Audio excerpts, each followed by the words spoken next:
Hello बच्चों, पिछली class में हमने किया था आर्टिकल 29 तक के हमने कंप्लीट कर लिए थे अपने, यानी कि अनुच्छेद 29 हमने कंप्लीट कर चुके थे। आज हम करेंगे अनुच्छेद 30 आगे। ठीक है, अनुच्छेद 30 में क्या कहा गया है? जो अल्पसंख्यक लोग हैं, अल्पसंख्यक जो लोग हैं यानी कि जिनकी संख्या कम है, वो लोग अगर किसी इंस्टीट्यूट में जैसे कि किसी कॉलेज में एडमिशन लेते हैं तो उनको अगर असहजता महसूस होती है कि हमारे जैसे लोग यहाँ पर नहीं हैं, तो अपनी खुद की एक संस्था खोल सकते हैं अपने आप को शिक्षित करने के लिए। ठीक है, अगर वो मान के चलो किसी स्कूल में है, वहाँ पर किसी जाति के बच्चे कम हैं, यानी कि जिनकी संख्या कम है, जिस जाति के बच्चों की संख्या कम है उस स्कूल में, तो वो क्या कर सकते हैं? अगर वहाँ पे पढ़ने में वो असहजता महसूस कर रहे हैं तो उस जाति के लोग अपना खुद का एक इंस्टीट्यूट या स्कूल खोलकर अपनी शिक्षा जारी कर सकते हैं, यानी कि अपनी शिक्षा पूरी कर सकते हैं। ठीक है, ये अल्पसंख्यक लोगों के लिए अनुच्छेद 30 कहता है। ठीक है, और जो भी संस्था बनाने के अंदर खर्चा आएगा वो कौन देगी? सरकार देगी। ठीक है, उसके बाद अनुच्छेद 31, अनुच्छेद 31 में क्या कहा गया? संपत्ति का अधिकार।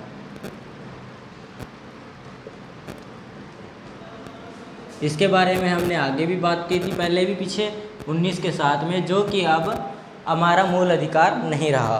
पहले क्या होता था? अभी जो लोग थे जिन पहले, क्योंकि स्टार्टिंग फेज था हमारे देश का आज़ाद हुए और डेवलपमेंट भी इतनी नहीं थी, तो डेवलपमेंट में बहुत कमियां आने लगी इस आर्टिकल के कारण भी। संपत्ति का अधिकार, क्योंकि ये मूल अधिकार था। अगर सरकार को किसी व्यक्ति से ज़मीन भी चाहिए तो वो अपनी ज़मीन नहीं देता था, क्योंकि उसके मूल अधिकार में आ जाती थी। ठीक है, जैसे कि हाईवे बनाना है, हाईवे के बीच में किसी की 2 खेत या 3 खेत आ जाते हैं, ठीक है, और वो कहता है भी ऐसे घुमा के ले जाओ, उसके लिए एक बंदे के लिए हाईवे को टर्न करना मुश्किल होता था। ठीक है, इसीलिए सरकार ने क्या किया, जो उस टाइम पे हमारे मोरारजी देसाई थे,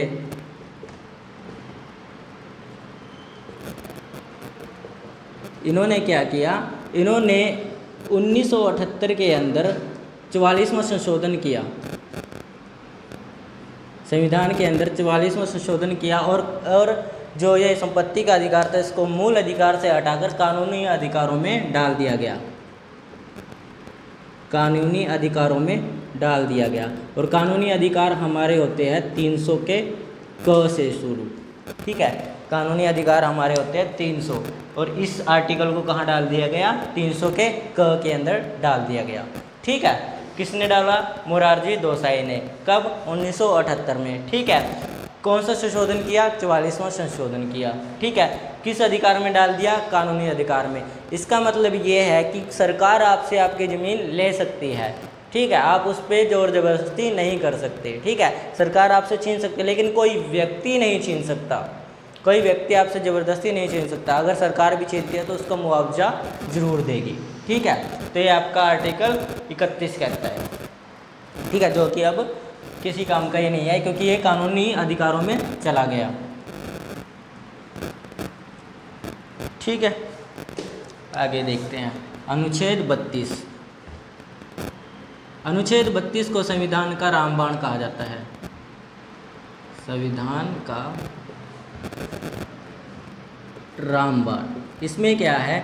इसमें सुप्रीम कोर्ट अगर कोई भी आपके मूल अधिकारों का हनन करता है तो सुप्रीम कोर्ट उसके अंतर्गत, यानी कि उससे रिलेटेड कोई भी डायरेक्ट एक्शन ले सकते हैं। जैसे क्या करना पड़ता है? हमें पहले डिस्ट्रिक्ट कोर्ट जाना पड़ता है, फिर हाई कोर्ट, फिर सुप्रीम कोर्ट में आप जा सकते हो। लेकिन आप अपने जो भी आपका किसी ने, जैसे कि मान के चलो किसी ने आपके अधिकार का हनन कर लिया, आपको छुआछात या फिर अनटचेबिलिटी के आधार पर आपको पढ़ने नहीं दिया गया। ठीक है, उसमें क्या हुआ? आपके मूल अधिकारों का हनन हुआ। ठीक है, तो आप क्या कर सकते? सीधा डायरेक्ट सुप्रीम कोर्ट जा सकते हो, और सुप्रीम कोर्ट को ये अधिकार है कि वो आपके जो अधिकार आपके हनन हुआ है ना, उसका क्या कर सकता है? वो डायरेक्ट एक्शन ले सकता है, उसके ऊपर वो डायरेक्ट एक्शन लेगा। यानी कि इसमें कहा जाता है भी सुप्रीम कोर्ट आपके मूल अधिकारों का रक्षक है।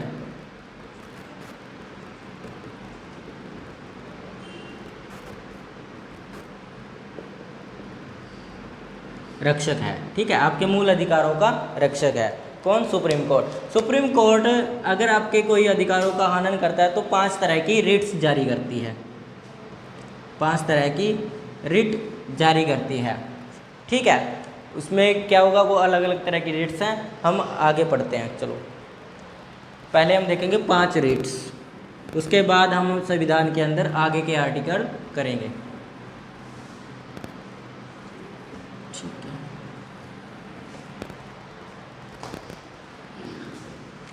पहली जो हमारी रिट होती है वो होती है हैबियस कॉर्पस।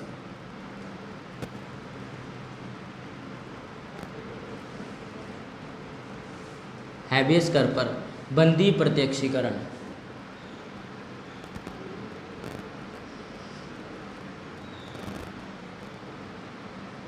बंदी प्रत्यक्षीकरण, इसमें क्या होता है, इसमें कहा जाता है you have made the body, यानी कि ये रिट पुलिस की तरफ जारी की जाती है। पुलिस को कहा जाता है, सुप्रीम कोर्ट पुलिस को आदेश देती है कि जिस इंसान को आपने गिरफ्तार या अरेस्ट किया है उस इंसान को मेरे सामने लेकर आओ। ठीक है, जैसे कि क्या होता है, कई बार पुलिस वाले अरेस्ट कर लेते हैं, ठीक है, वो क्या करते हैं, सीधा डायरेक्ट कोर्ट नहीं ले जाते, यानी कि 24 घंटे के बाद कोर्ट ले जाते हैं। अगर कोई 24 घंटे के अंदर आपको कोर्ट में नहीं ले जा रहा है, आपके मुकदमे के लिए कोर्ट में नहीं ले जाता, तो आप क्या कर सकते हो, आपका कोई भी रिलेटिव है वो जाकर कोर्ट में क्या कर सकता है, हैबियस कॉर्पस जो रिट है वो जारी करवा सकता है सुप्रीम कोर्ट के द्वारा, कि अभी तक हमारा जो जिसको भी अरेस्ट किया है उसको अभी तक कोर्ट में नहीं लाया गया है मुकदमे के लिए। 2 दिन हो गए, 3 दिन हो गए, 48 घंटे, 72 घंटे, ठीक है, यानी कि 24 घंटे से ज़्यादा टाइम हो चुका है। ठीक है, तो आप ये रिट जारी करवा सकते हो, सुप्रीम कोर्ट जारी करेगा और वो पुलिस वालों को कहेगा भी you have made the body, यानी कि जिसको आपने अरेस्ट किया है उसको मेरे सामने लेकर आओ। ठीक है, फिर वो सुप्रीम कोर्ट जाने भी उस पुलिस वालों का क्या करना है क्या नहीं करना, ठीक है, वो उनका आगे का प्रोसेस है।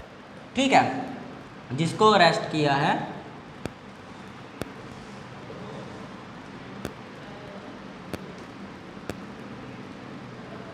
उसे सामने लेकर आओ। ठीक है, अगली रिट, अगली रिट है आपकी मेंडामस।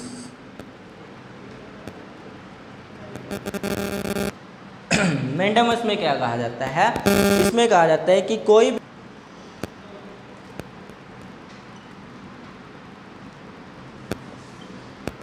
ठीक है, इसमें क्या कहा गया है, इसमें कहा गया कि वी कमांड, कि हम कमांड देते हैं, कमांड। इसमें क्या करेगी सुप्रीम कोर्ट, कोई भी इंसान है जैसे कोई सरकारी कर्मचारी है जो सरकार से वेतन लेता है और जिस पद पर वो बैठा है उस पद के लायक अगर वो नहीं है, यानी कि उस पद को उसने गलत तरीके से हासिल किया है, तो उसको क्या करेगी सुप्रीम कोर्ट, ये रिट जारी करेगी और कहेगी भी आप अपने जो भी आपकी क्वालिफिकेशन, जैसे किसी की क्वालिफिकेशन पूरी नहीं है, डॉक्यूमेंट्स पूरे नहीं है, ठीक है, उसने गलत तरीके से कोई पद हासिल कर लिया, ठीक है, तो आप सुप्रीम कोर्ट सीधा डायरेक्ट सुप्रीम कोर्ट क्या करेगी, वो आदेश देगी भी उस इंसान को उस पद से हटा दिया जाए। ठीक है, और जो सरकार से उसने वेतन लिया है वो भी उसको वापस करना पड़ेगा। ठीक है, आगे देखते हैं, आगे है तीसरी रिट होती है आपकी क्यो वारंटो। ठीक है, क्यो वारंटो में क्या है, अगर कोई भी सरकारी अधिकारी, ठीक है, अगर कोई भी सरकारी अधिकारी आप अपना काम करने से मना कर देता है, ठीक है, अपना खुद का कोई काम है, जैसे किसी की FIR लिखने का पुलिस स्टेशन में किसी का काम होता है, ठीक है, सब इंस्पेक्टर लिखता है या तो, ठीक है, या इंस्पेक्टर लिखता है या उसका जो भी सीनियर होता है, इंचार्ज होता है वो लिखवाता है। ठीक है, तो अगर वो आपकी FIR लिखने से मना कर देता है, ठीक है, तो आप क्या कर सकते हो, सुप्रीम कोर्ट जाकर सीधा डायरेक्ट सुप्रीम कोर्ट को कह सकते हो अभी मेरी इस थाने वाले ने मेरी FIR दर्ज नहीं की, तो सुप्रीम कोर्ट क्या करेगी, अपना क्यो वारंटो रिट जारी करेगी और उस इंस्पेक्टर, इंचार्ज सभी पुलिस वालों को कोर्ट में बुलाएगी, फिर उनकी पूछताछ करेगी भी क्यों नहीं लिखी, क्या हुआ, क्यों, क्या कारण था, सब कुछ उनसे पूछा जाएगा। ठीक है, आगे देखते हैं।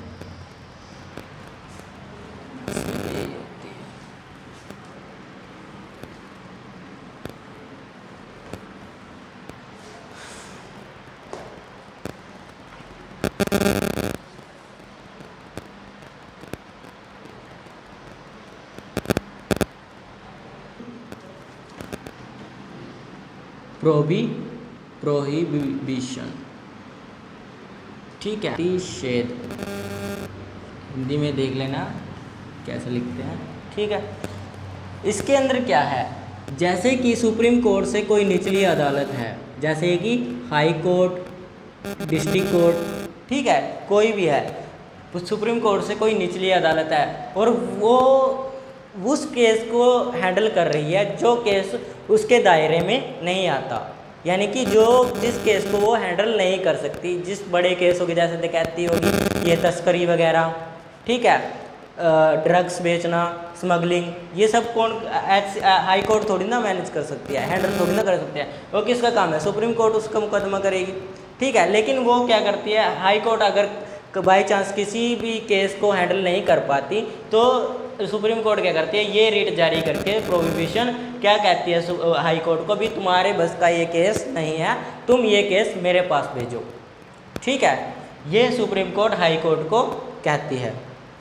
बस इसके अंदर इतना ही होता है इसमें। ठीक है, अगली आपकी आती है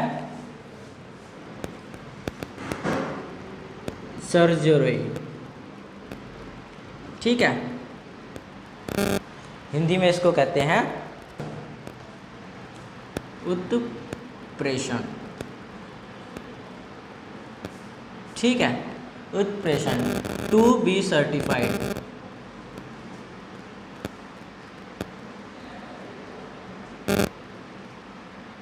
ठीक है, भी आप इसके लिए सर्टिफाइड हो या नहीं हो, सुप्रीम कोर्ट जैसे हाई कोर्ट को बोलती है। ठीक है, हाई कोर्ट इसके लिए सर्टिफाइड है भी, ये केस हैंडल कर सकती है या नहीं कर सकती, तो वो किस में बताया गया है, सर्जरी में। ठीक है, उत्प्रेषण में। तो ये थे आपके 5 रीड्स। अगला अगर जो आपका आर्टिकल आता है अनुच्छेद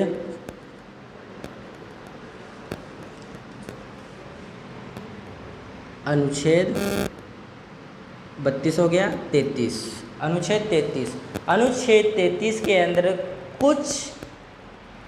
कुछ लोगों के जो अधिकार होते हैं वो सीमित कर दिए जाते हैं, लिमिट बनाई जाती है। जैसे सेना, अपने देश की सेना है, उसके भी कुछ अधिकार छीन लिए जाते हैं। ठीक है, मीडिया, गुप्तचर मीडिया, ठीक है, और गुप्तचर,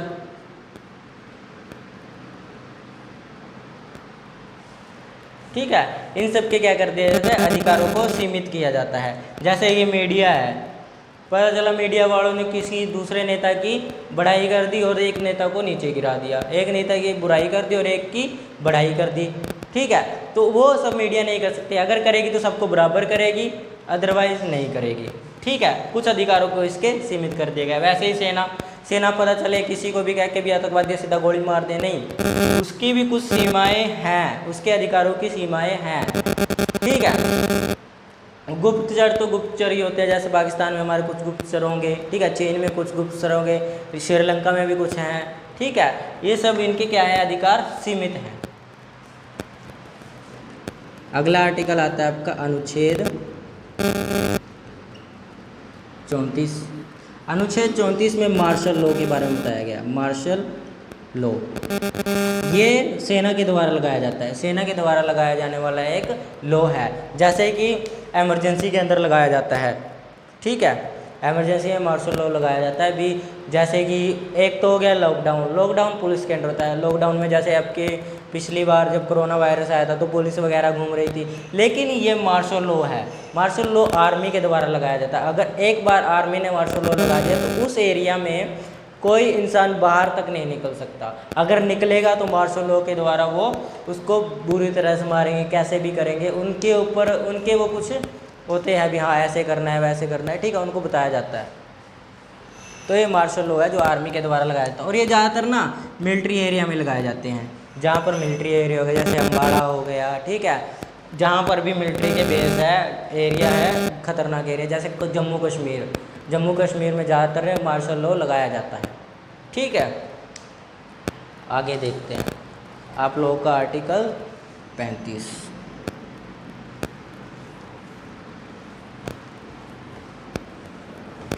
आर्टिकल 35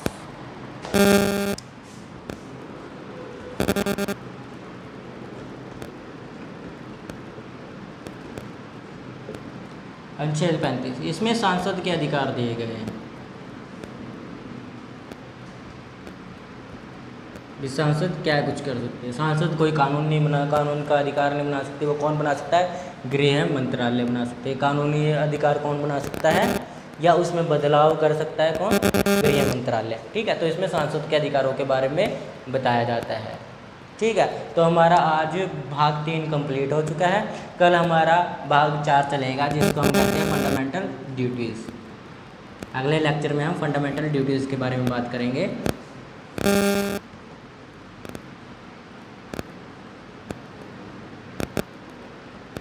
ये 11 होती हैं और हिंदी में इनको कहते हैं मौलिक कर्तव्य।